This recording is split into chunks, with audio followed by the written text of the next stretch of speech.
Hi guys, so for the Decoding Media Messages project, I decided to use the ST Math app, which is a supplemental math program that is used in my district. And I really have enjoyed using it in the kindergarten, and I see a lot of progress with my students because of it.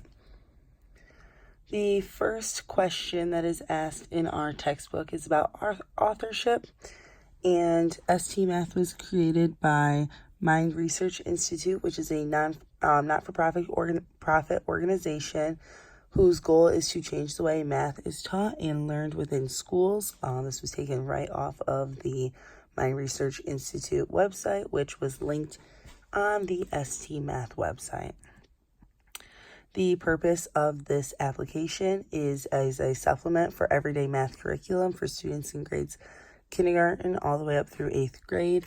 It is aligned to the Common Core state standards, and it can also be tailored for each individual student, both of which we'll get into a little bit more as we answer more of the questions. The economics behind it, basically school districts pay for access to the ST Math application for district-wide. And then if you are a homeschool parent, you can also purchase a subscription for ST Math at a pay-per-child rate.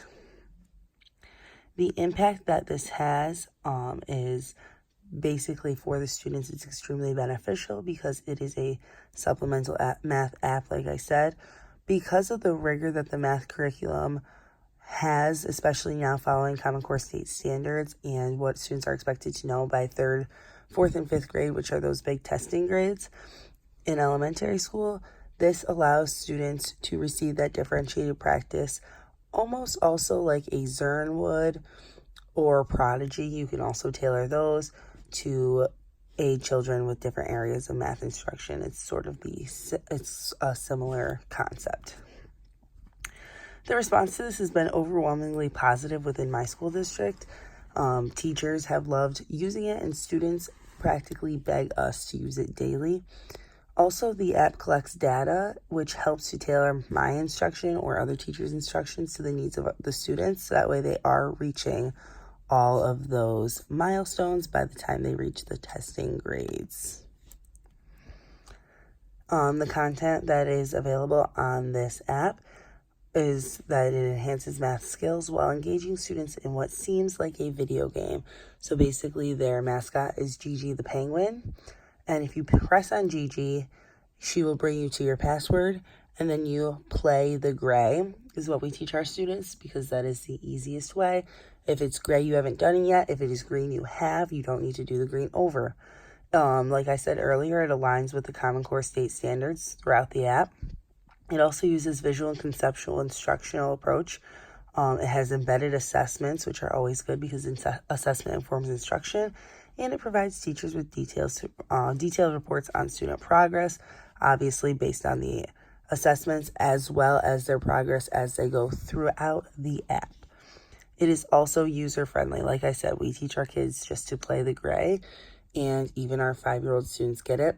It also comes with a 12 keyboard picture password for each individual student. So the first keyboard might be food, so you have to press pizza. Then the next keyboard is a letter, so it's the first letter of your first name. Then a number for everyone, it's number 1 in my class. So things like that make it extremely easy for the students to remember. They also go through a pretty rigorous password training their first day. The techniques that are used within this is that there is a lot of implementation advice for teachers who are going to implement this into their regular curriculum and use it as the supplement it is meant to be. There's content mapping, which is another tool for teachers. The visual and conceptual instruction is geared more towards the students and how it will affect them. And then digital manipulatives are provided, so you can use those within your classroom to kind of bridge the gap between your regular curriculum and the supplemental curriculum. Teachers in my school were taught not to help any students while they're playing ST Math. So if a student came up to you and asked you a question like, oh, how do I play this? We're told that they have to figure it out on their own. It should be self-explanatory. That is left up for interpretation, though, because although that's what we were trained on in my school district, that may not be what others are trained on, because I searched through the website on ST Math and nothing there says that you should not help your students. The context for the ST Math app is that it was released in 2012. Its latest developer update was in 2018, so that's obviously very recent, and it's available on both Android and Apple products, as well as through the ST Math website. And finally, the credibility of this website, because it is based on research and the Common Core state standards, I would hopefully assume that it is very credible. It's also purchased by many different school districts as a supplemental math tool, and its techniques that were mentioned prior to this are proven to be effective within the classroom. So that just shows that you're getting a good bang for your buck, if you will. It is a very credible site. And that is all I have for you. Thank you.